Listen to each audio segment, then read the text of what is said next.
这写的什么乌七八糟的啊？诗书画随君所异，志略者分文不取。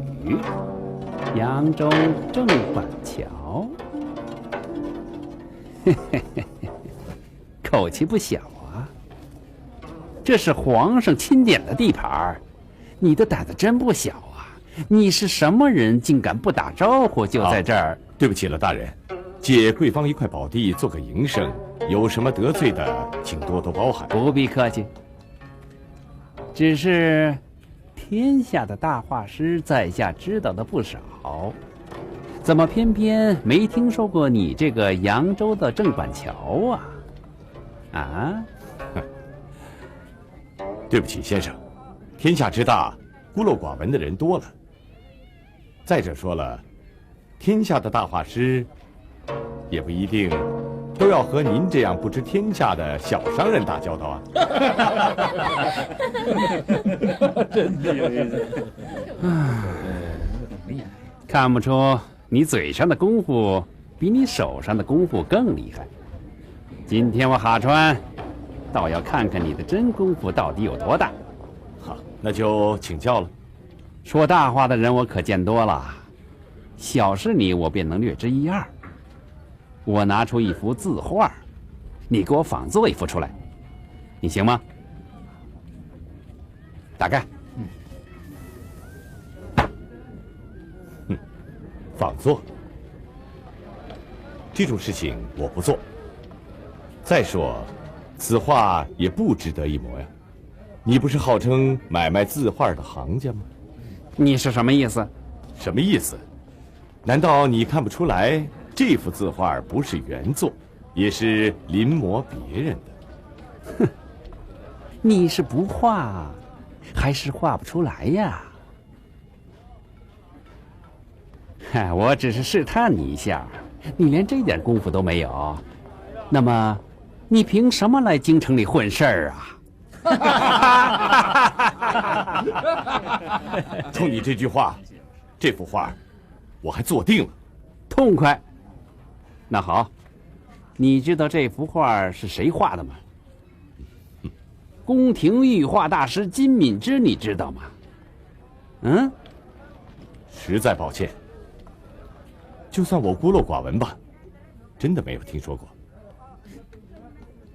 就连当朝赫赫有名的御画大师金敏之大名你都不知道，你还到京城里来混事啊？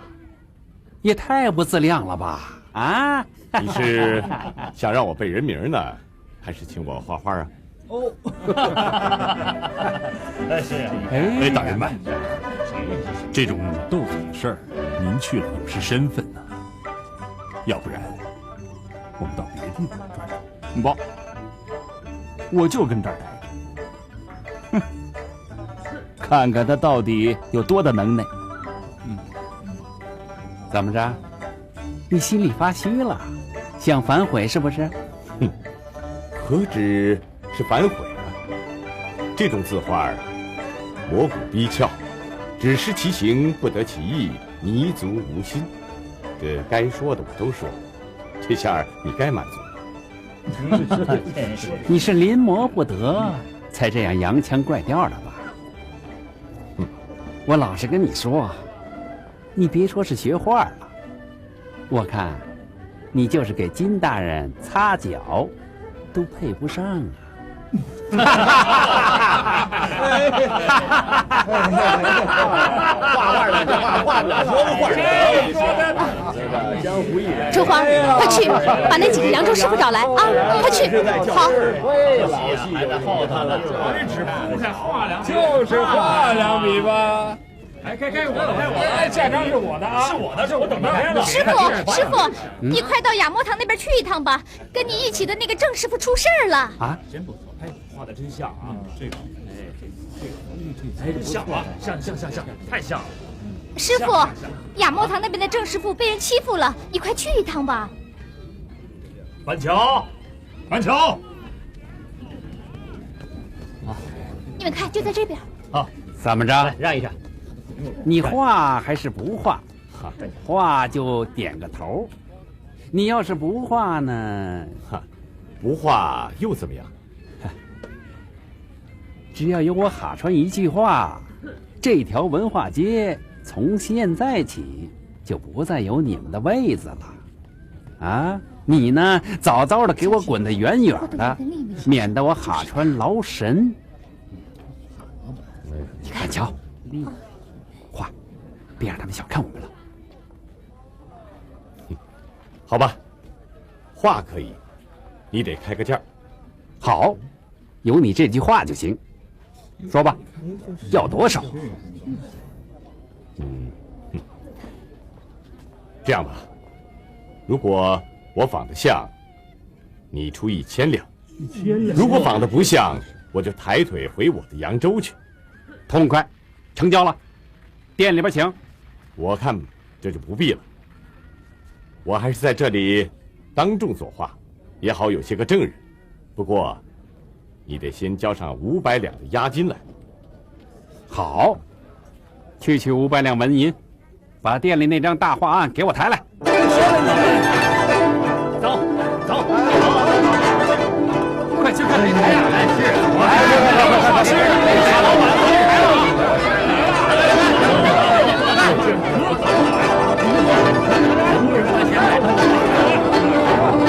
这回可有看头了。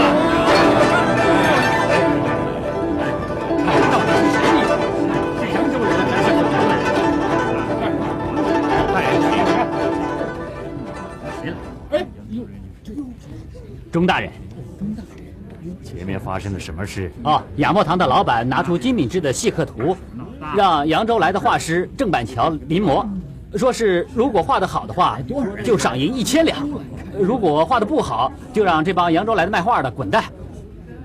都在瞧呢。哎呦，赶紧的呀，怎么还愣着呀？走开，闪开！哎呦！这大伙儿都来了啊！这回钟大人来，这回可以有戏看了。真像。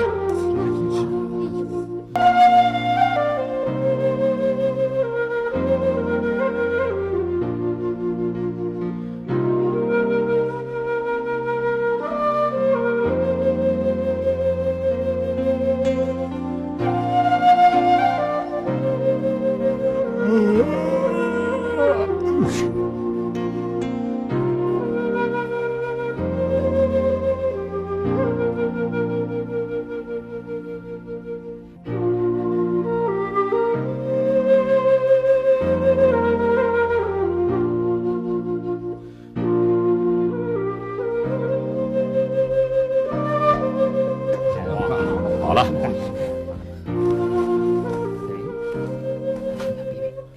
哎呦，还真像，哎，真不像，真吵什么？不错，这儿有你们什么事儿啊？退开！像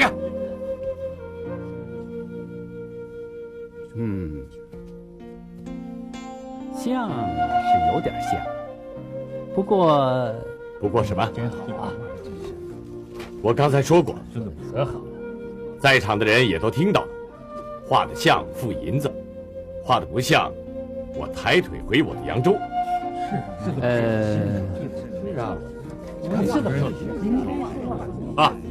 各位看官，我看这样啊，像与不像呢？这里有金敏之先生的真画啊，来，各位看官，你们来看看，大家伙儿来说句公道话啊，来。像，这样是装裱了，跟真的一样，没错，丝毫不差。就是啊，哎呀，马老板，快出银子吧！就是啊，说话得算数啊！快把老板说话算数哎！哎，就是还差的真是一点儿，把画收了。画多好！真棒啊！你看看，赶紧付银子吧。是，真是太强。哎，没什么两样。这画画的还可以，这么着吧，我收下吧。先生，我刚才说的是1000两，你只付了一半，还差我500两。是啊，这仿做的画，500两银子足够多了。你不要穷的没地方走了，跑到我雅墨堂挖宝来了。哎呀，实在是看不出啊，先生您是做大生意的，就这么点气量，好吧？这张银票，我得先收下了。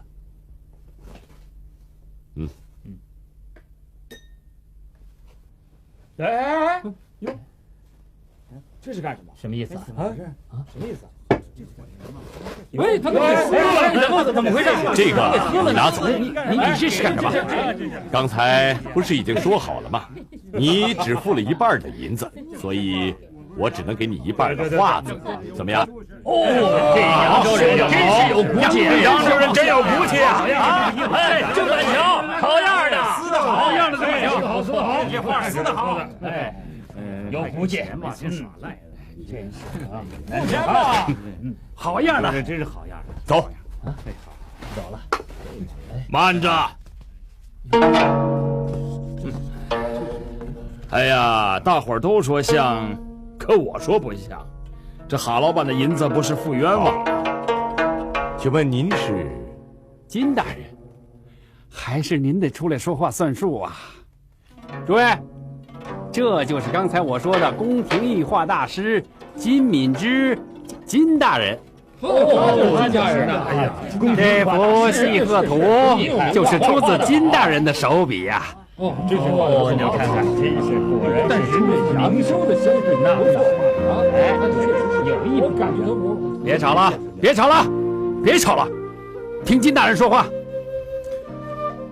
哎呀，在下的用笔讲究柔滑细腻，而这位郑板桥呢，他的用笔大有倔强不驯之气，行酷似而犹未画也。啊，如果说他与我画的相同，那可就成了笑话了。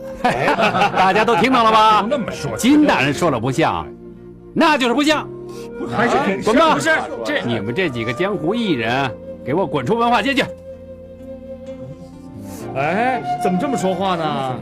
哎，不行，说不欺负人吗？这不是？是啊，说话不算数。郑板桥的临摹细绣妥帖，有神有意，这在场的人们都亲眼看到了。如若失言，恐怕难以服众啊！对，那是啊，我们还想买他的画呢。这是我的画，怎么能容那些野路画匠任意的临摹呢？你是哪路神仙？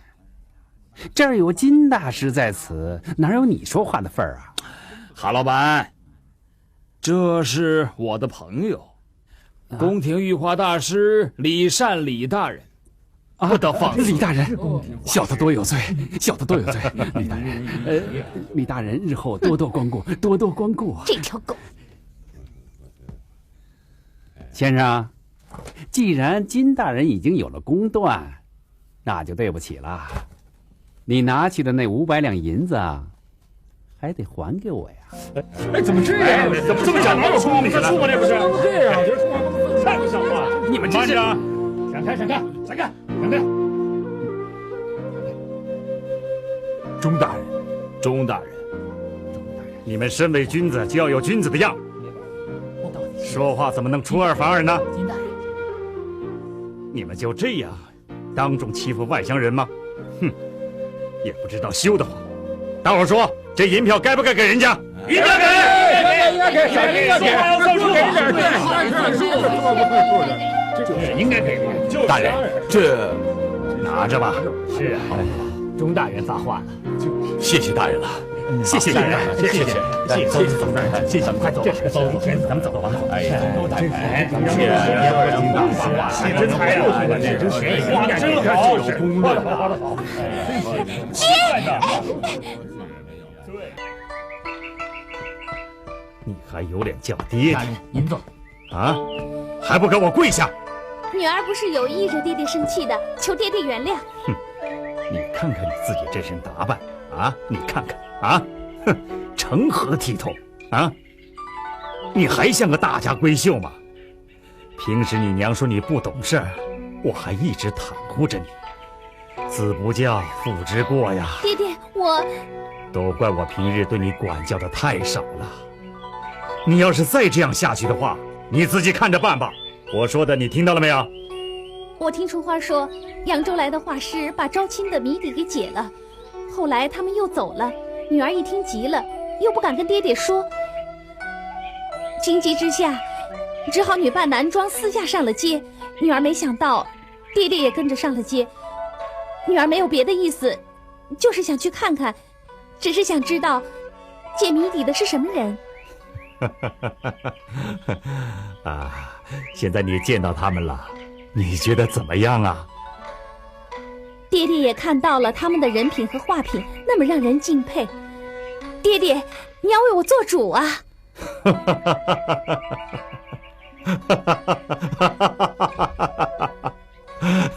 这件事你要让爹爹做主啊，可他们都是外乡人呐。外乡人又怎么了？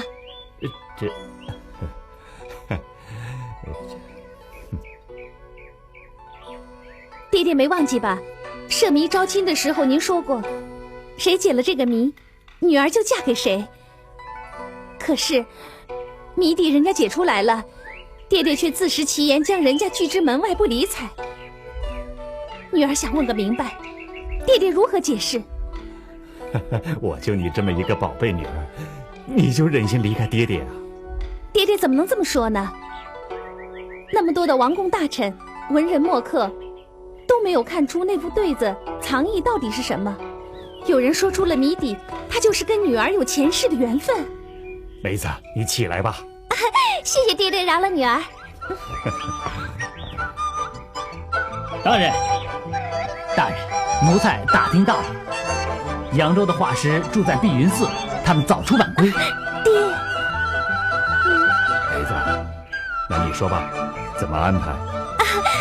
快到碧云寺去，把扬州来的画师们请到府上来，做客。去吧。这爹，你真好。好什么啊？厚脸皮。大人您回来了。都给我滚得远远的，出去！是。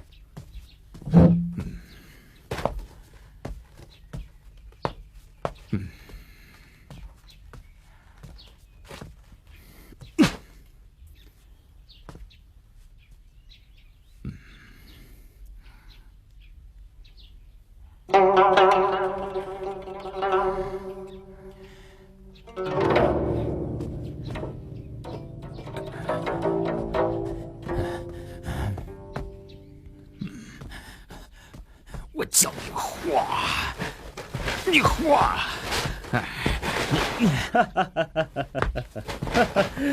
金老师生这么大的气是怎么回事啊？学生还是第一次看见您动了这么大的肝火。林大人驾到，有失远迎啊。哎呀呀，老师严重了，严重了！您是我的老师，学生永远是老师的学生，只因公务在身，未能及时前来为恩师消气，还望恩师海涵呢。你都知道了啊，管家都跟我说了。学生之见，恩师何必与那些平民画师一般见识呢？来，把这些字画再挂起来。耻辱啊！想不到，在大庭广众之下，竟然受到这般凌辱。学生这么想啊，那几个扬州画师无足轻重。问题的要害是，听说御画师李善和直隶总督钟文奎也都没给老师面子。哎呀，我就是为此事生气啊！这两个人都不是一般的角色，一个是南书房行总，一个是直隶总督。金大人，郑板桥的临摹娟秀妥帖，有深有意。在场这么多人，大家都看到了，如若失言，恐怕难以服众。你们身为君子，说话怎么能出尔反尔呢？也不知道羞得慌。大家说，这银票该不该给人家？拿着吧。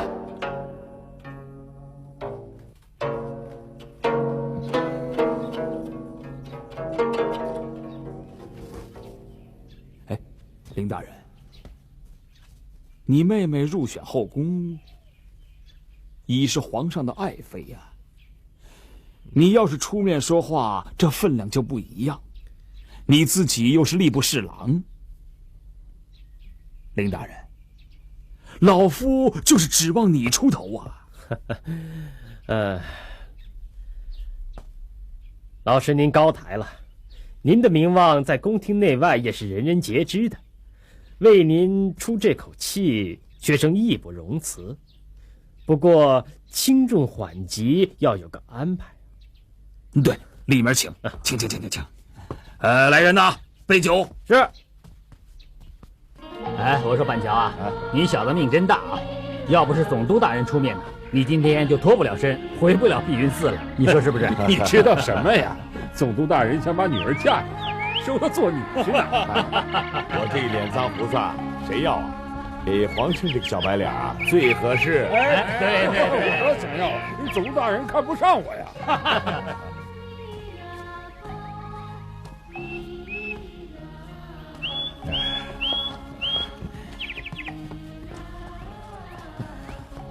哎，那是谁呀？去问。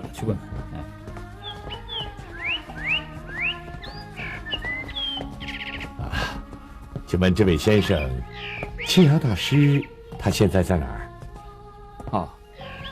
他在后禅房念经。谢谢先生了。多谢了。这边走。走。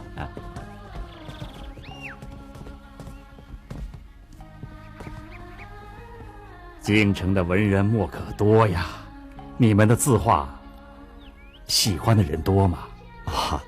不瞒大师说呀，他们几位的字画肖的都非常好。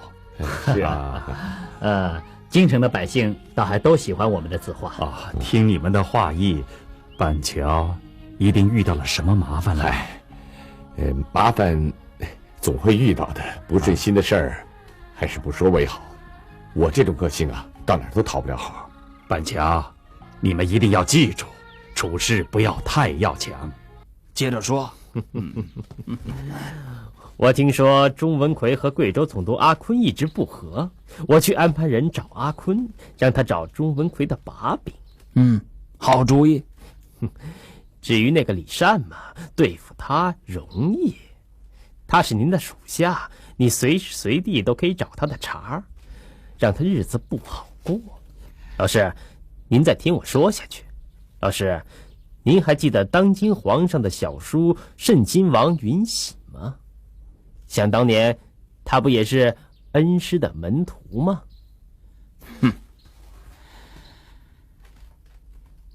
哎呀，那是多年以前的事了。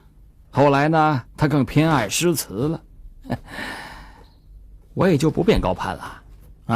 不，慎亲王生性笃厚，他断不会忘记恩师的一遍教诲。恩师在大街上受辱之事，一旦被他知晓，你想他能放过这帮扬州浪人吗？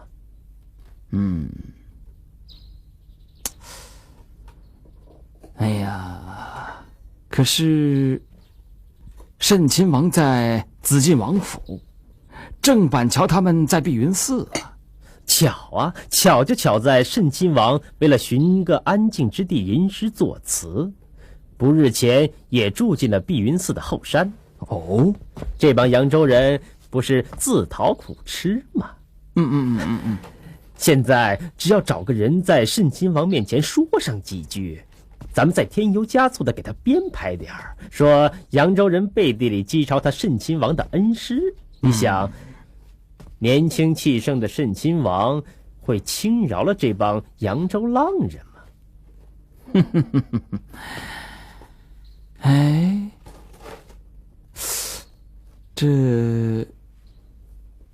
这说起来容易，可谁能说上这种小话呢？恩师不用发愁，人选我已经物色好了。谁呀？大人，小的已经把扬州来的几位画师从碧云寺请到府上来了，请大人入席。快请。来，好，来，请。谢谢，谢谢大人，谢谢大人。不必客气，请钟大人请。来，钟大人请。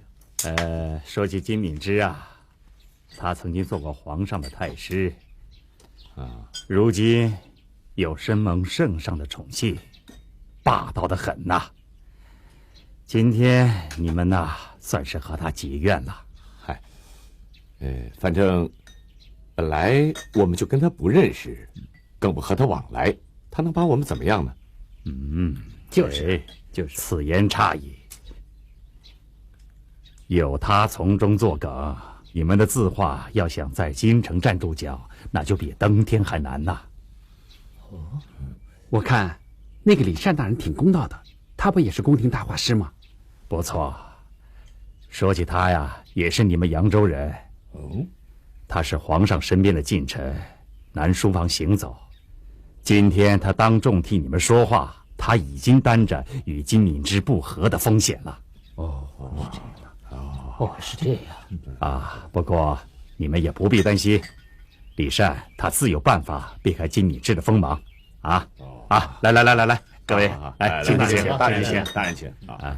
来，板桥先生，看了你的字画，就像你的人，很有个性啊！他这个人性格倔强。你笑什么？死丫头！你不认人呐？恨小姐不是男儿身，不能和那些才子们同杯共饮。爹也真是的，光顾着喝酒，也不提那副对联的事儿。老爷也许不便开口吧。周大人请，再喝一杯吧，来。他不开口，我开口。走，我非让他开口不可。去把我那套男装拿出来。来，祝各位诸事平安，功成名就。来，爹，姐姐让小弟前来，告诉爹爹，请大家多喝几杯。还有，请爹别忘了那件正事儿。你这事爹自有主张，还不快快退下？先生，你别忘了，你还欠我一副《清风竹海图》呢。公子，钟大人，这是你家少爷？是，你们认识？我们爹爹有所不知，孩儿在家无事，偷偷上街玩耍，本想请画师画一幅竹子，没想到尚未画好，金敏之大人就没事挑事来了。不许胡言！快去告诉你姐姐，好好读书弹琴，不许造次。是，爹爹。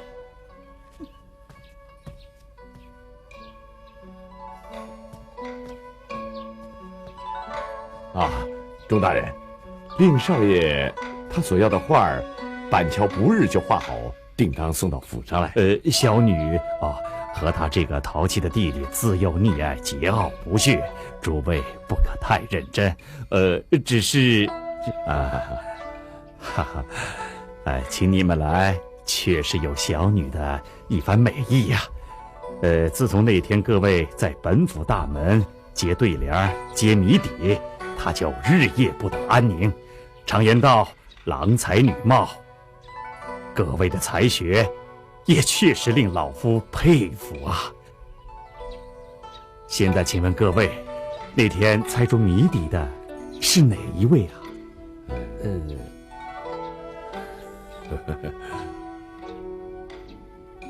皇顺。老夫单独和你干一杯。不，钟大人，不是这样的，您听我说不是这样的。多谢钟大人和小姐的美意。其实我也只是猜对了上联，下联呢，其实是由这个黄慎兄猜出来的。更何况板桥是一介穷书生，靠的是卖画糊口。我家中也有妻室儿女，怎能造次呢？请大人谅解。是啊，板桥说的极是，我等只是布衣秀才，浪迹江湖，前天碰巧途经贵府，信口胡说了几句，绝无接榜高攀之意呀。听了二位先生的一番肺腑之言，令老夫感动啊！此番相会，不仅看到了各位的画品，也看到了各位先生的人品，真是三生有幸啊！好，不敢。钟大人，我们私下也在说，能结识像您这样为人正直的高官，那也是我们的福分，请受我等一拜。不敢当，不敢当，免了，免了。大人，花已经摆好了。知道了，去吧。诸位，钟猛虽是一介武夫，可我甚是喜好诗文书画。今日在此摆下画案，请各位画师留下笔墨，但是画要收在明处，我以市价一一收下。不，钟大人，钟大人，我们虽是以卖画糊口，但也绝不至如此唯利是图啊。钟大人，还是请您收回贵言。是啊，给钟大人作画，我们心里高兴啊。我不再提这件事了，请吧。好，请大人，请钟大人，请。请。爹，过来呀！爹，你快来呀！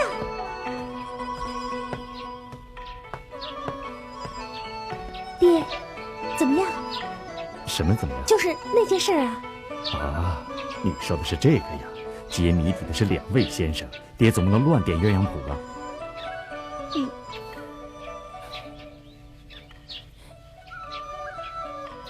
女儿决心已下，我终身不嫁了。任性的不是地方。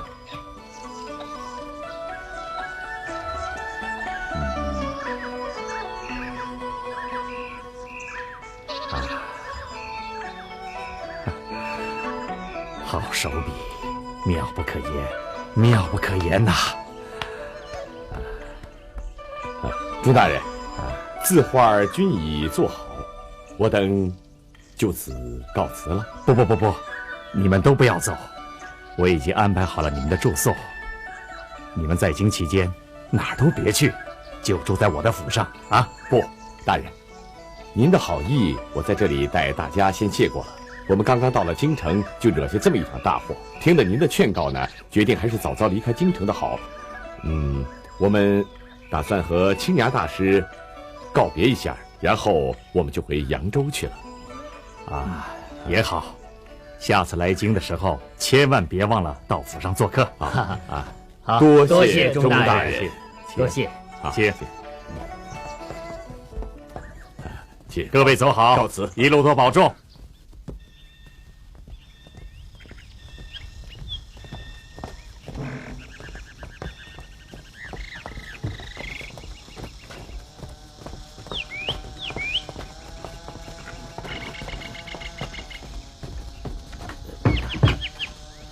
大人请。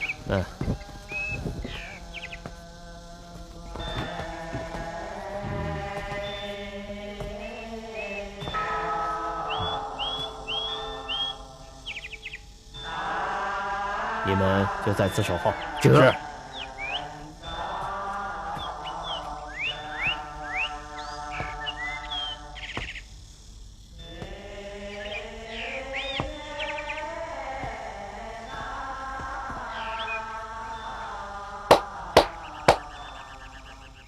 哟，是林大人呐！奴才有失远迎。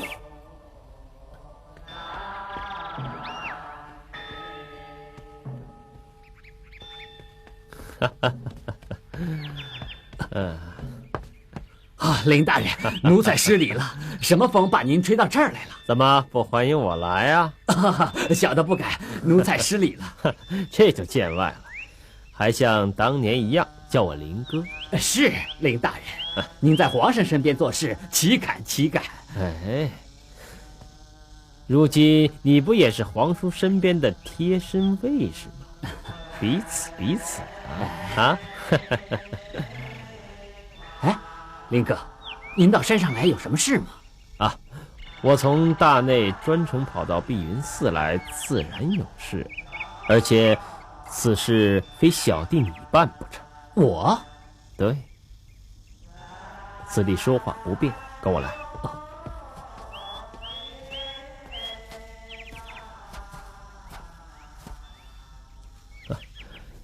兄弟，来，大哥，拿这可不行，这是大哥的一点意思。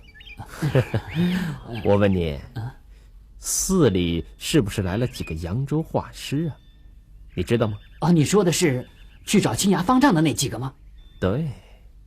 啊，来，听我跟你说啊，你给我去找青崖大师，就说扬州画师在文化街羞辱了太师金敏之，等他询问他们之后，你再设法把亲王引到青崖大师那儿去。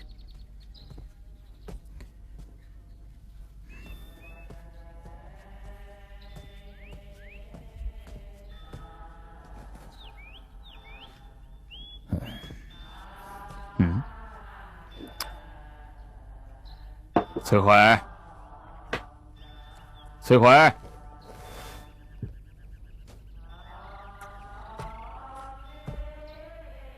翠槐，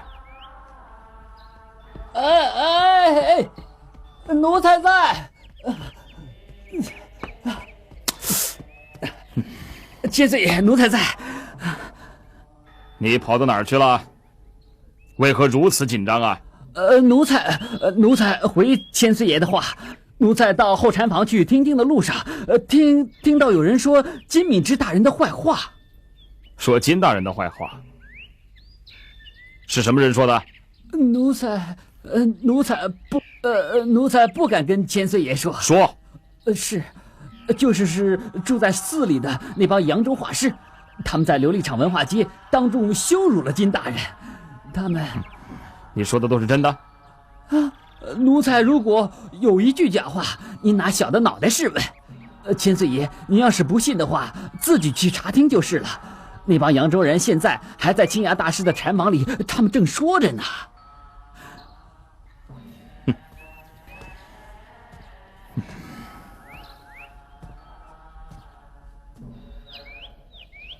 他们竟敢如此狂妄！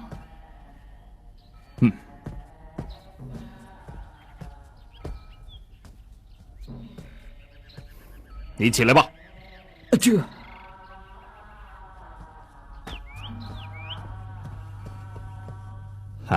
老衲听崔槐说，你们在琉璃厂文化街羞辱了金敏之大人，老衲告诫过你们做事不可锋芒毕露啊！大师，当时他们几位都在场，我们摆摊卖画也没有碍着谁啊。可是有个叫哈川的玉画堂老板，不问青红皂白，就拿了一张字画要和我打擂台。说是就是，我哪知道金敏之大人他本人就在现场呢？啊，你当众做了他的画，那不是让他下不来台吗？你们为什么不早早的收摊离开那个是非之地呢？现在好，宫里宫外都传这件事呢。我并没有存心要这么去做，那都是他们逼的。那幅细鹤图，我如果不画的话，他们就会把我们扬州人看作是一文不值。这事儿他们都看到了，我实在是咽不下这口气，只好硬着头皮和他们扛下去。是啊，板桥画得好，当场的老百姓都替我们说话了。是啊，还有总督大人朱文奎，还有那个玉画大师李善大人，听说是皇上身边的红人。没错，不管你们怎么说，金敏之那人，你们不该和他正面交锋。他是人，我也是人。他金敏之怎么了？不就是仗着有那身官服吗？有理走遍天下。我郑板桥不信这个邪。对，听说金敏之他也做过千岁老师。那又怎么样？千岁也不能为了金敏之连个公礼也不讲了吧？好啦，你们说的老衲都明白。佛有言，进一步火冒三丈，退一步心平气和。你们乍到京城，人生地不熟。阿弥陀佛。阿弥陀佛，青崖不知公子到后堂来有何教诲？教诲不敢当，我不过是到处随便走走。想必这几位就是来自扬州的丹青高手吧？不敢，只是略知皮毛而已。请问公子你是？你这……我是碧云寺的居士碧空。和青崖法师是多年的好友啊。对对对，好友。板桥，你们随意就是了啊。好。哦，你就是郑板桥啊，在下便是，请多多指教。这碧云寺的景物，板桥先生以为有何特色啊？公子请听板桥道来。石质牌楼乃天下独尊，其贵在于10瓶浮雕皆有楷书之题名。左边是相辱为节，李密为孝，诸葛为忠，陶渊明为廉，并有京城贯日之题款。右边是狄仁杰为孝，天祥为忠，赵弼为廉，谢玄为节，并有节义凌霄之题款。此乃我朝圣上推崇忠孝廉洁之士，昭示天下，以为榜样。哎呀，板桥刚刚到此，怎知晓得这般明了？大师有所不知，板桥为了准备下年的会试，已经查阅了有关忠孝廉洁的文字。既然先生这般有心，碧云寺的花草果木尚缺一物，不知先生有否察觉？碧云寺的花草果木什么都不缺，可只缺一样。什么？竹。清雅法师，板桥先生如此慧心慧眼，何不请他留下墨宝，也算是补偿碧云寺中这无竹之憾呢？李公居士言之有理啊！如若公子不嫌弃，板桥一定做上青竹一幅。这一幅可不够啊！清雅大师，我请你数一数。千岁殿下，宫里来人传话，皇上今夜召见外国使臣，请殿下务必下山作陪。请殿下立刻下山，奴才已经将轿子备好在殿外，殿下您看是不是？知道了。不要再多言了。大师，你不说他就是当今皇上的皇叔允禧殿下。千岁在上，快跪下。千岁爷在上，请受草民一拜。快请起，不知不为过吗？清雅大师刚才我说什么来着？您让老衲数什么来着？对，你带我数一数这东西耳房共有多少间，一间放一幅各异的竹画，7天之后我要陪皇上来此欣赏。那么就有劳板桥先生了。画不出来，定你个欺君之罪。奴才，还不快滚！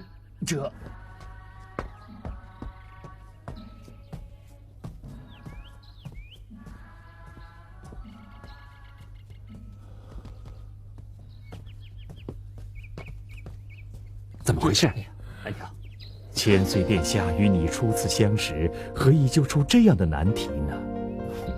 大概是因为我戏弄了他的奴才崔怀的缘故吧。打狗还得看主人嘛。或许是因为这个缘故。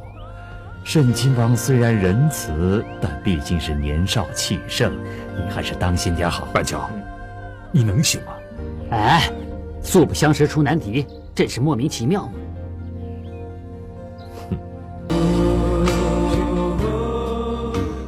我看咱们这么办，这几天我们都不出去了，帮助板桥作画，怎么样？是啊，我也是这么想的。板桥画的青竹我们哥儿几个都可以临摹得出来。是谁阿香，你们说呢？这个想法，我看一定能行得通。不过万一盛亲王他看出了破绽怎么办？我们做的精致一些，他看不出破绽。再说了，我就不信他有那么高的鉴赏水准。你们都别说了，我看这件事情没那么简单。既然慎亲王他亲自出面给我出难题，这背后肯定有什么故事。我看你们都别管了，要死要活，我们都绑在一根绳子上。要是定了犯上之罪，我们一起坐牢。阿香，你说呢？我看你这是义气话，关键的问题是，人家存心要整你，怕就怕今天你画了80衣服，什么时候他又冒出180衣服来？是，那又怎么样？我们跟他拼到底了，打不过我们3年不回扬州，那又怎么样？你们说呢？哎，别说那么多了，今晚就干吧！啊，对，我们今天晚上就干。好，今晚干，有什么可怕的？就是。谢谢大家的好意了。不过慎亲王可是字画的行家，蒙得了别人，蒙不了他呀。我一人做事一人担，你们都别管了。那郑先生，郑先生，你们谁叫郑板桥啊？外面有人找呢。哦，我去看看。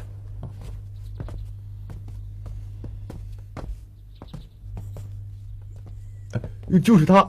哦，钟公子。郑先生，我爹让我来找你们，告诉你们一件事情。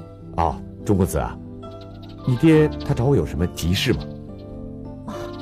我爹说山里的寺院风大，让你们别着凉了。还说让你们早点离开这是非之地。啊，你爹的意思我们知道了，我们很快就会离开这儿的。你们得罪金敏之的事，现在是满城风雨了。公子，带话给你爹，你爹他待我们真是没什么可说的了。这种时候，你一个人跑到山上来找我们，这么远的路，你赶快回去吧。你说的我们都明白了。对，你赶快回去吧。哎，你还是快走吧，别让人看见你和我们在一起。哦，那你们多保重。等风头过去了，欢迎你们再到北京来。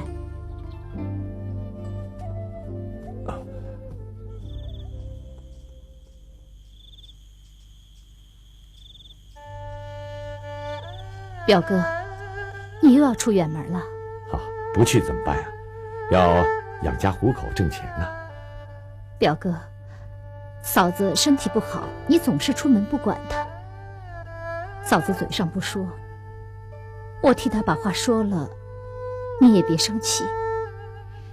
每次你出远门，嫂子她总是提心吊胆的，生怕你在外面惹了是非，受了气没人管。为了嫂子，你也要早回来，早点回来。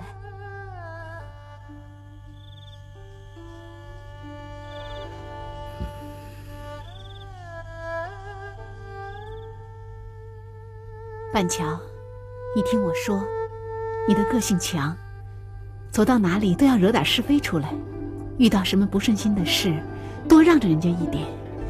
只要你这个人平平安安的回家来，那比什么都好。娘子，看你把话说到哪儿去了？我是那样的人吗？做什么事儿，不该做什么事儿，我自己有分寸，你就放心吧。说的好听，到了时候啊，你就身不由己了。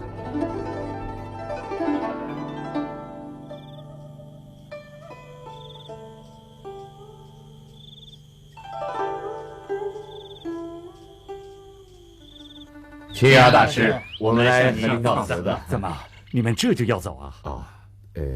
他们要留，可我们不能连累他们啊。好啊，板桥，你做得对。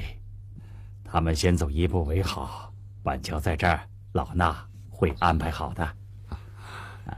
青崖大师啊，我们几个在这儿连累你了，请你多多包涵。对，大师多多包涵，不要说客气话了。到了扬州，看看板桥家人，给他们家人一点安慰。好，是板桥啊，你一个人在这里，我们真不放心呢。是啊，真的不放心。看你们说些什么呀？我还没去坐牢呢。放心吧，我有主心骨，不会出什么差错的。再说还有青崖大师替我分忧解难呢。可惜的是，咱们几个一同到京城来，却不能一道回扬州去了。板桥，家里的事儿你就放心吧，我们会关照的。啊，老朴，钟公子要求做的《清风中海图》，你路过钟府的时候，麻烦你交给他，顺便呢也和钟大人他们告个别。行。那各位，我就不远送了。好，那告辞了，告辞了。好，谢谢。一路走好啊！板桥，你多保重啊！多保重！板桥多保重啊！你们也多保重！办完事早回来，早点回来，保重啊！扬州再见了，走好。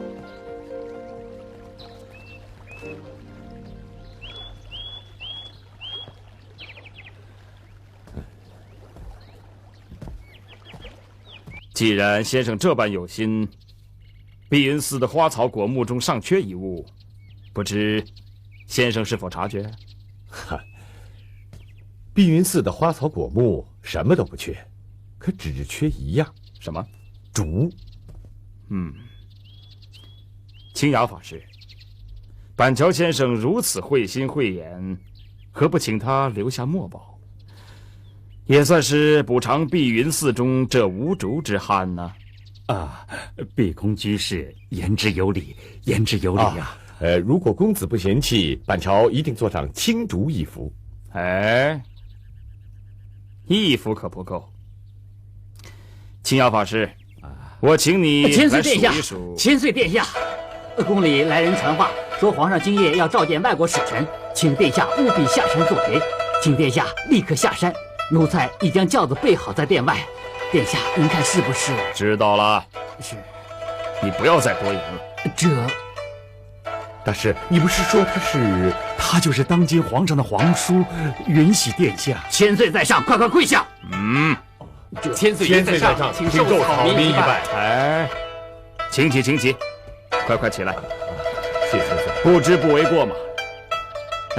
清雅大师，刚才我说什么来着？您让老衲数什么来着？哦，对，你带我去数一数这东西耳房有多少间，一间放一幅各异的竹画，7天之后，我要陪皇上来此欣赏。那么，就有劳板桥先生了。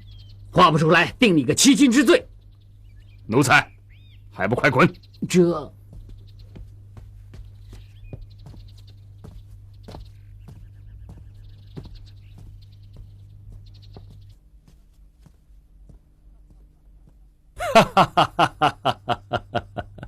没想到，像皇叔这样老实的人，也会想出点子捉弄人，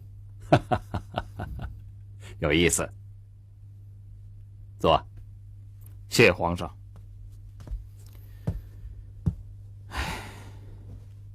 我也是给气出来的，临时想出这么个点子来。其实郑板桥这个人是个很有才学的人，他的言谈举止都是很得体的。朕听说他们在琉璃厂当着御画师金敏之的面儿，把他的字画给贬了一通，闹得满城风雨。看来他们都不是什么凡角啊。臣下在山上就听家人说了，还听人说钟文奎总督大人把他们带到府上设了家宴。钟文奎是个懂诗书字画的将军，他能给面子？钟文奎再懂，也不能跟皇上相比啊。7天之后，皇上到碧云寺去看看郑板桥的字画，不就一清二楚了吗？你知道碧云寺的东西耳房一共有多少间吗？不多不少，整整81间，是应99之级数的。7天的时间，你让人家一间房画一幅竹子，还要形态各异，亏你想得出来。皇上，他要是真画不出来，我又能把他怎么样呢？不过是借此机会认识认识这帮画友。可是君子一言既出，岂可轻易改口啊？那以皇上的意思，他要是真的画不出来，我还得告他的官，问他的罪。那就看你自己的了。所以我请皇上去碧云寺，到时也要有个定夺。到时候你就可以藏起来，这个恶人让朕来替你做啊。不敢。臣下只是以为皇上素爱书画，所以你就别所以的了。届时，朕去碧云寺礼佛，一并看看就是了。哦，多谢皇上。嗯。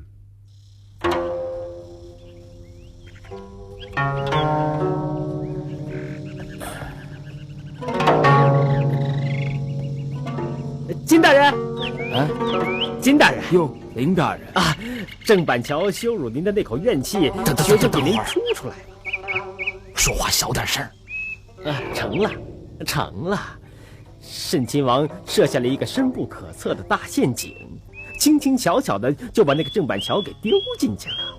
这下他郑板桥就是有天大的本事，也甭想从里面蹦出来了。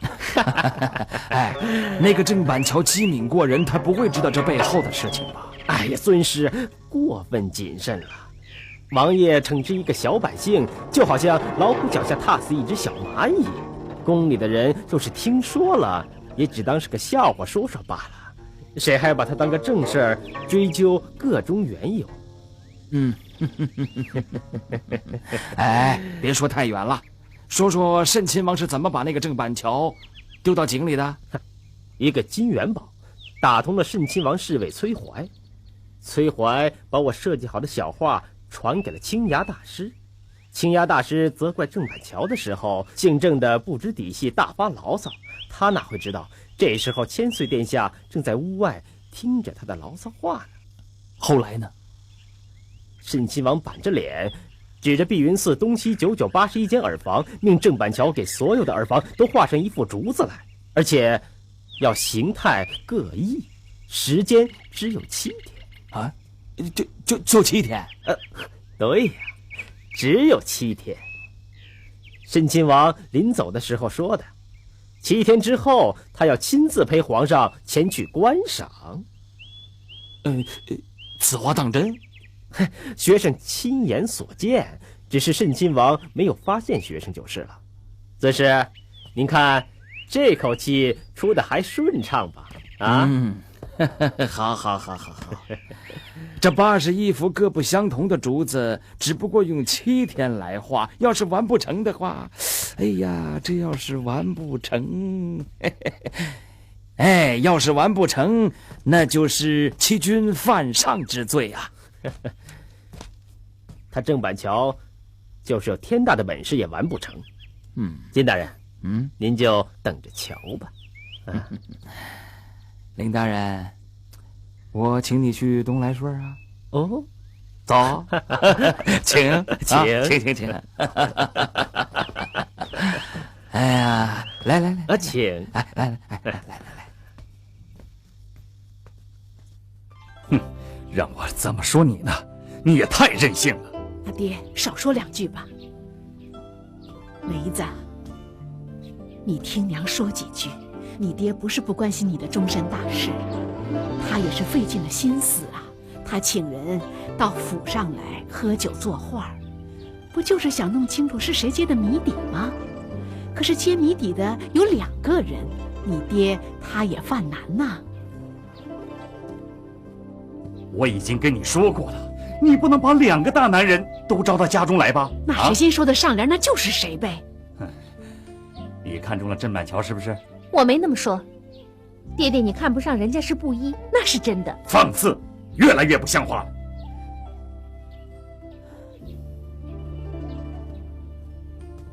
梅子，郑板桥走了，是你去传的话？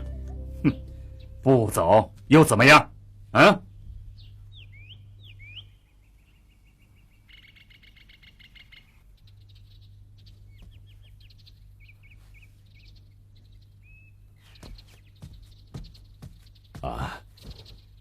亲王，哟，张大人，什么事这么紧张啊？钟文奎遇到麻烦了。好，坐下说。坐。谢亲王。总督大人出了什么事啊？钟大人呐，麻烦事大了。前几天呐，他把金敏之这个人给得罪了。不就是扬州画师气了他的那件事吗？这件事还有什么文章好做呀？哎，亲王您不知道啊，他们恰恰是在做文章，他们悄悄派了人到贵州去找阿坤去了。等等，我不明白，找阿坤干嘛？王爷您听我说，钟文奎和阿坤在云南共事就合不来，利用阿坤那是再合适不过了。金敏之和阿坤，他们俩并不熟悉。他们怎么会连上线的？事情是林叔操办的。林叔是金敏之的学生，他听说自己的老师当众受了气，这宫廷内外都在传说这件事儿，金大人他就没有了面子。林叔呢，替他出了这口气，找到了阿坤。哎呀，这一件小事闹了这么大，张大人还不知道吧？我在碧云寺就听说金大人在文化街受了辱，为此我还给郑板桥出难题，还找钟文奎的麻烦干什么？王爷，您听我说，扬州画师那些人，他金敏之好对付，可钟文奎就不一样了。是他让金敏之栽了跟头，也难怪金大人会生那么大的气。再加上宫里上上下下的议论，他的面子就没地儿放了。林叔听说了这件事儿，前前后后的张罗起来。阿坤又是林叔的老朋友，他能不出面帮忙吗？以微臣之见，这件事情再闹下去，发展成朋党之争，对朝廷就大事不利了。王爷，您看，张大人，我心里有数了。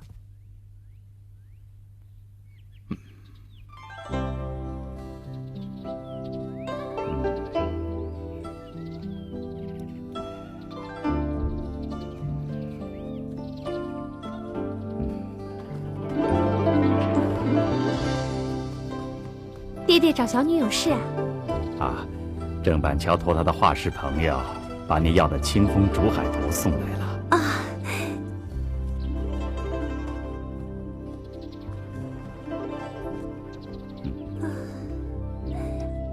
画得真好，我怎么想的，他就怎么画的。刚才扬州几位画师来府上匆匆的道别，他们交了画就回扬州去了。可是郑板桥却留在了碧云寺，据说惹了点麻烦。怎么了？他背后说金敏之的坏话，让慎亲王听到了。慎亲王虽说没有加罪于他，可他却要郑板桥7天之内画出81幅形态各异的竹子来。届时，慎亲王还要陪同皇上前往御览。我急也没有办法呀。看来这事儿，谁都帮不了他的忙啊。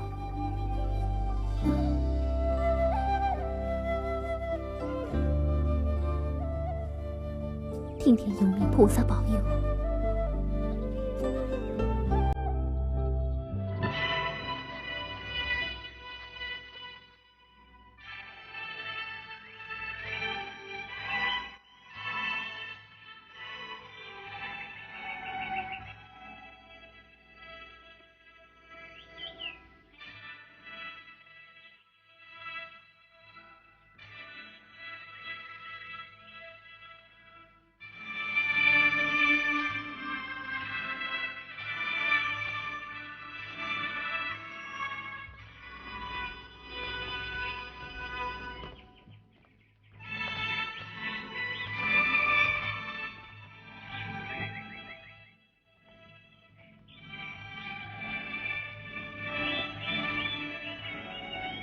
阿弥陀佛，阿弥陀佛。贫僧恭迎圣驾，佛事已经准备停当，皇上还是先行歇息，再入佛堂吧。不用休息，咱们到佛堂去吧。皇上请。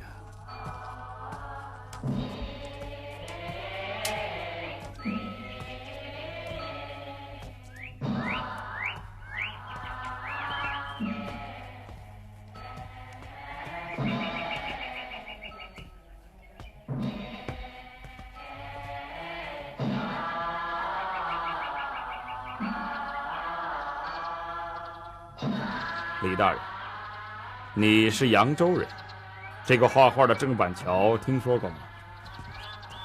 回千岁爷，微臣离开扬州多年了，以前曾未听说，还是那天去琉璃厂见过。哦，皇上一会儿做完佛事，要去预览他郑板桥的字画，你先陪我去看看，他的字画到底怎么样？千岁，他的用笔微臣亲眼见过，他的功底不在我等御画师之下。不过千岁给他7天时间，画出81幅青竹图，太难为他了，是不是？哼，他竟然当众羞辱了御画师金敏之老先生，就连我的随从也当着我的面羞辱过。我给他出点难题，这不为过吧？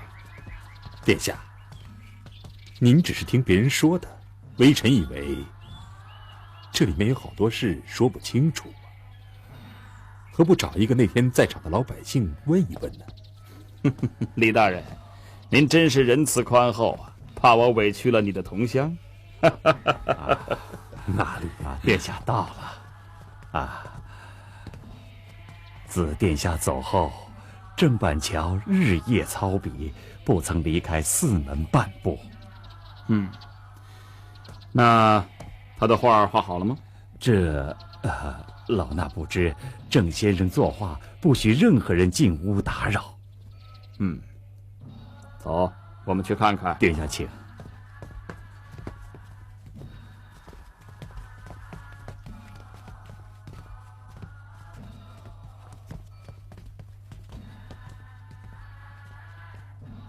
郑施主，郑板桥。殿下请，殿下请。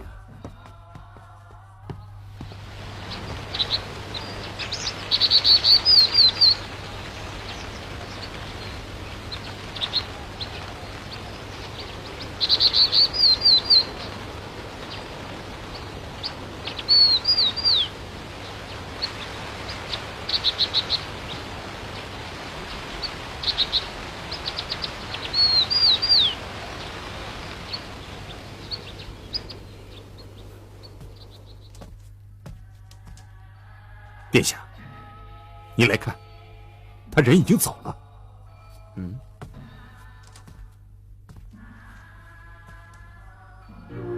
千岁殿下台见，草民郑板桥遵意作得青竹图81幅，献丑不公，期盼赐教，无奈盘缠所剩无几，只好施礼殿前恳请鉴佑，送安扬州郑板桥。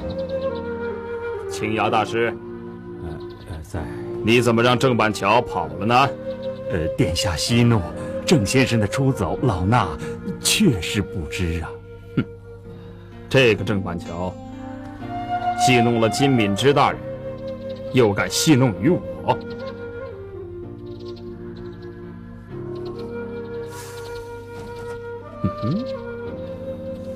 殿下，怎么了？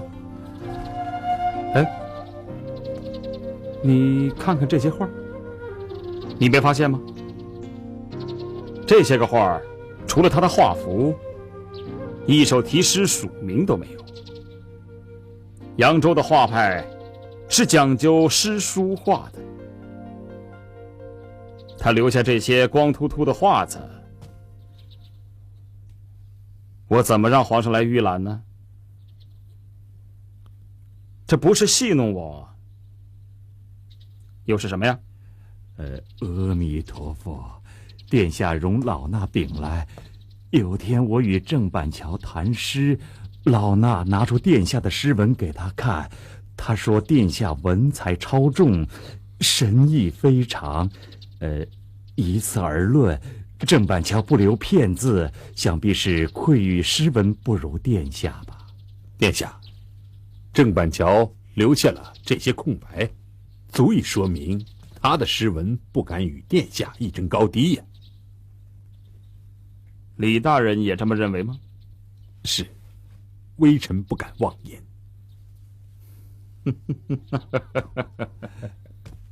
李大人言之有理，由殿下为这些话题作诗句，那真正是珠联璧合呀。哦，此话怎讲？殿下，您看看这些画，我看板桥画竹可谓巧夺天工啊。殿下，您看这老竹，老竹天嫩烧，神话多风骚。您再看这新竹，春风春雨正及时，喜见金黄发几枝，1、2、3枝竹，4、5、6片叶。这些画自然淡疏，清爽宜人，春夏秋冬各具神态，见画如见人呐，抒发的是作画人的心态情绪。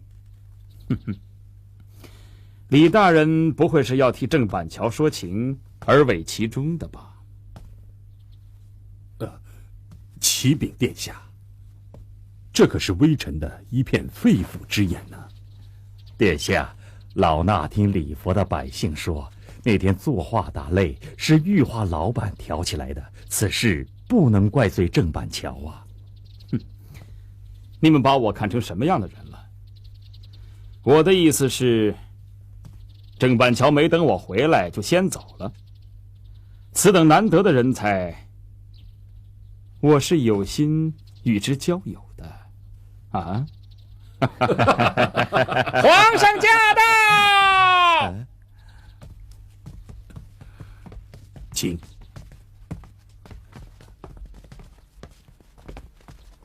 允许叩见皇上。起来吧。怎么样，让郑板桥给耍了吧？7天能画出81幅竹子，这不是哄孩子吗？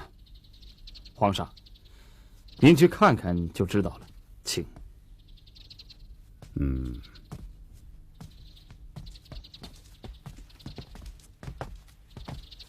皇上请。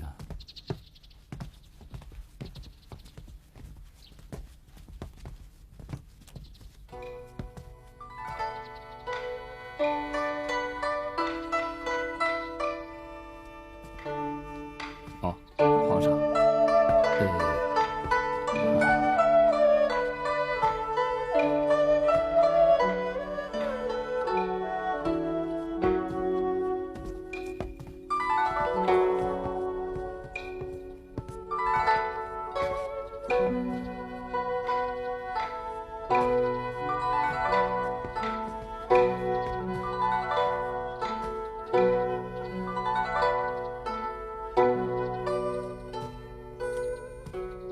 这些画皇上，这些画全是郑板桥所作，真是出人意料啊！只可惜他人走了，只留下这些信函。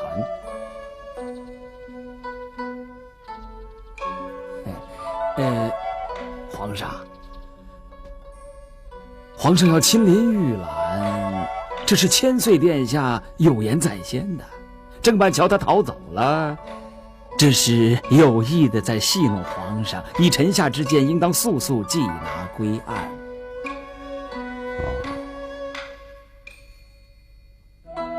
李山，臣在。你以为呢？启禀皇上。金大人言之过矣。郑板桥这些字画，没有一幅是敷衍，可以说是情真意切之作，怎么能说是有意戏弄呢？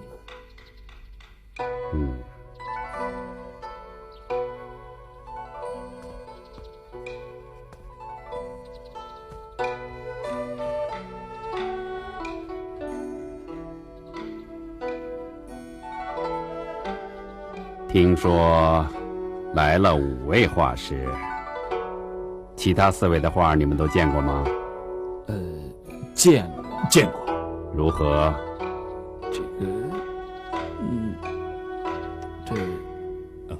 启禀皇上，以微臣之见，那几位和郑板桥相比，都不相上下。那4位，有的取山水，有的擅长花草，有个叫金农的，画人物颇有功底。哦。哎，李善，臣在。朕记得你好像也是扬州人吧？皇上真是好记性。微臣是扬州人。哦。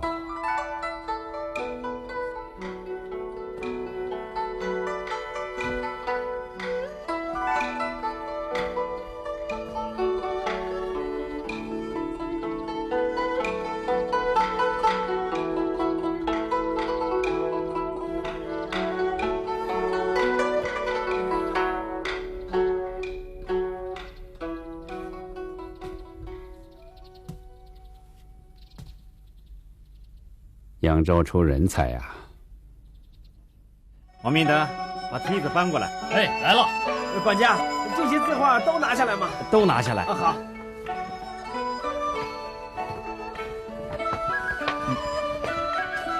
慢着。老爷吩咐过，这幅字画是皇上赐给总督大人的，动不得呀。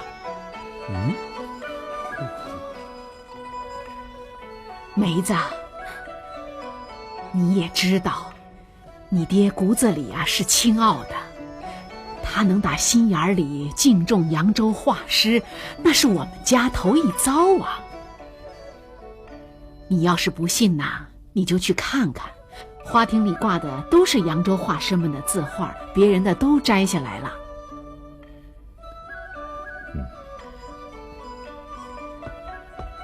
老爷夫人，遵照老爷夫人的意思，花厅已经布置完了，请老爷夫人前去过目。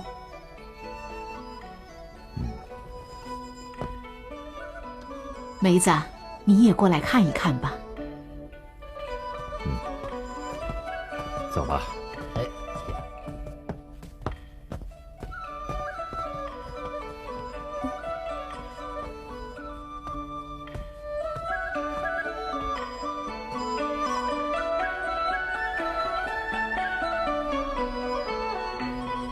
春花，我们也看看去。哎，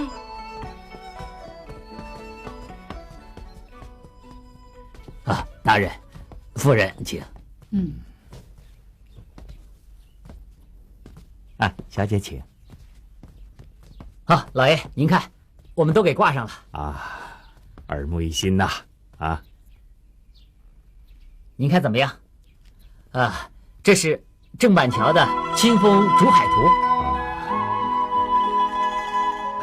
这是黄慎的《居士图》，金农的《风动芭蕉》，王时慎的《雪梅图》，高翔的《山香吟》，他们这次画的画我都挂上了。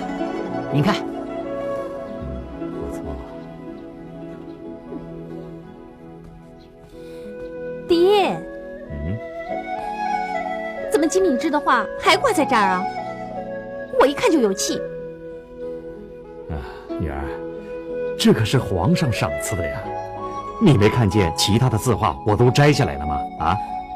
哎呀，爹，画有画风，人有人品。像金敏之这样的人，嫉贤妒能，你把他的画和扬州画师的画挂在一试，人家会怎么想啊？女儿说的也对，就是金大人来了，看见了，他也会不高兴的。来人呐！哎，把那画摘下来。是。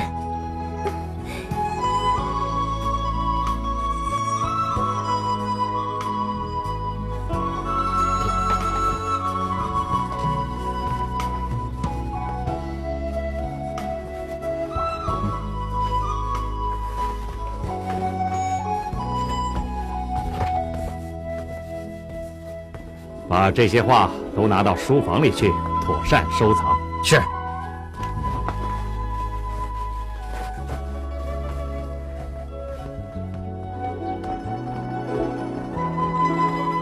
女儿，这回你该高兴了吧？爹。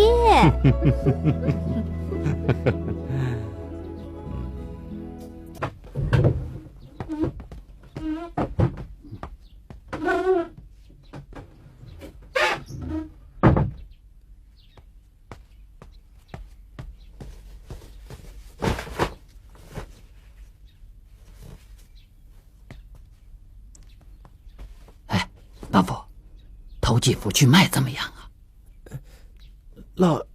老爷发现了怎么办？哎呀，老爷有的是字画，都取下来的东西，那还会再搬回去吗？再说了，他也记不清楚有些什么东西，你不说，那鬼才知道。成，那我听王哥的。哎，挑几幅啊，来。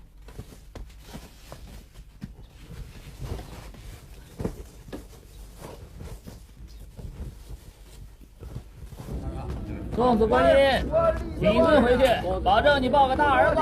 来看一看吧，送子观音，你请一个。好白薯啊，栗子味儿啊，多点的脸三。这些画，一般的人家是收藏不起的。您为什么要卖呢？老板，何必多问呢？你要不要吧？好，我要了。这幅150两，这幅180两，您看怎么样？卖了。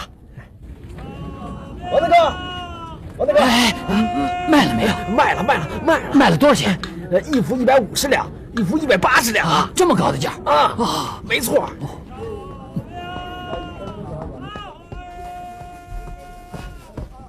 老板，卖画。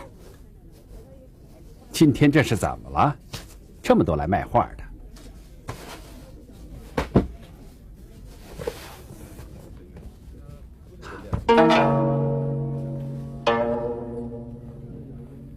客官，您当真要卖？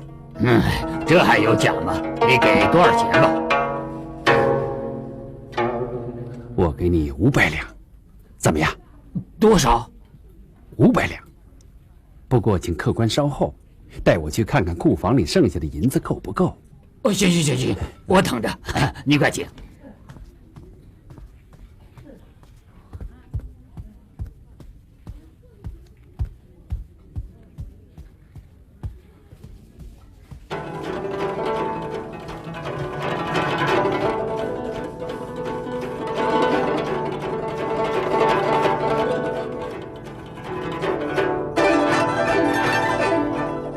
你从后门出去，把这亲手交给金大人，速去速回。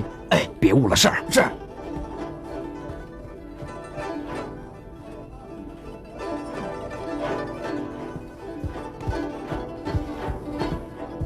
哎呀，客官实在是抱歉呐，库房里的银子不够了，我已经派人到钱庄去提钱去了。行，客官要稍后。走到那边喝点茶等着吧。这边请。哎呀，来，请坐，请坐。好。客官慢用茶。我店面上的事儿忙着，您别急。不急。大哥，大哥，出事了！这，哎，您这出事了。这么，老板，人我带来了。哎呦，官人来了。谁是卖画的？就是他，他就是那个卖画的。给我拿下！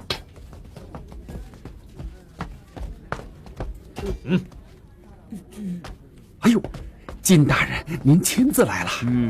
就是这个人。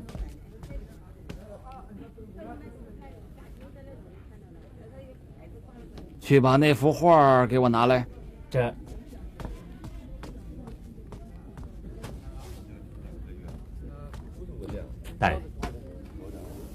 大人，您看，好大的狗胆！皇上的御赐品也敢拿到市场上来贩卖？奴才就想要点银子，没想到犯王法，无胆包天的奴才！哼，这个也不懂。大人饶命！哎呀，大人饶命！大人饶命啊！我是钟大人家的奴才，看在钟大人的面上，您就饶了奴才吧。大人饶命，我下次再也不敢了。大人饶命，大人饶命吧，我下次再也不……别走！大人走！大人饶命！大人饶命啊！大人！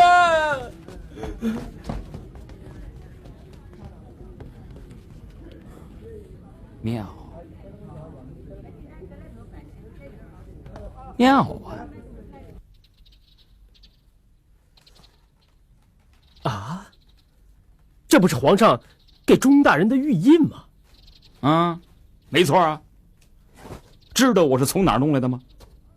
哼，从旧货摊儿。学生没听错吧？皇上御赐的字画怎么会到了旧货摊儿呢？哎，故事就在这里，我就是为了这个事情来的。啊，他钟文奎想干什么呀？把大厅满堂上都挂上了扬州的字画，却把皇上御赐品扔给了家奴，这家奴就拿到市场上去卖。刚才这个家奴交代，说是钟文奎令他从花厅取下来，藏到了后院的杂货库里。取而代之的竟是那几个扬州人的画作，这至少是对皇上的大不敬吧？这是个把柄。不过金大人，单凭这一点还是扳不倒钟文奎啊，所以我即刻来找你呀。你给我出出主意，这个钟文奎他早就对我不恭不敬了，哎，不让他栽到我手里，我不甘心呐。恩师的意思我明白，圣上不是偏听偏信的主。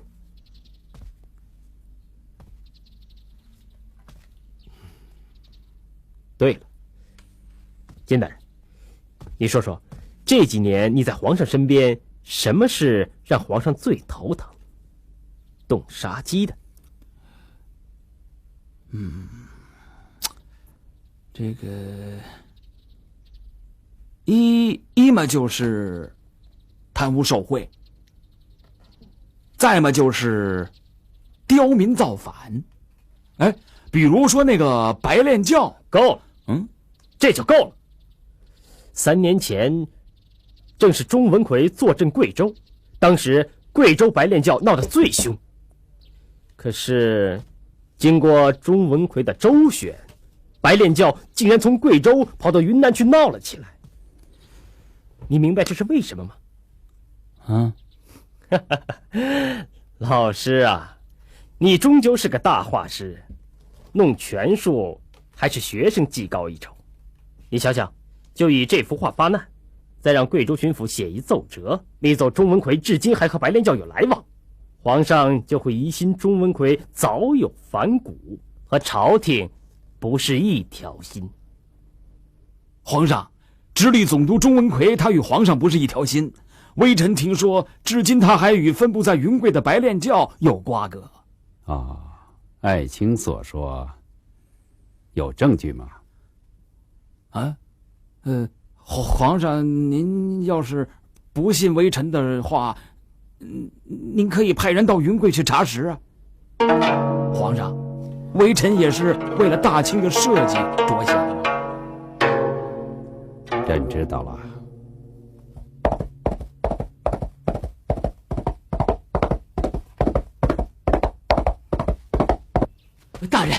大人不好了，家奴王明德和马福被宫廷禁卫抓走了。为什么？王明德和马福从库房中盗走了几幅旧画，拿到雅墨堂去卖，其中有一幅是皇上赐给大人的。雅墨堂老板哈川请来了御画师金敏之，当场就把王明德抓起来了。老爷，怎么了？糟了，皇上御赐的字画被我丢入库房，已是大不敬的罪过，如今竟然拿到市场上去卖，这就是欺君之罪了。金密之拿到把柄，他是绝不会善罢甘休的。大人，您说怎么办呢？也罢，怕也没有用，货到临头，只有等着在皇上面前见机行事了。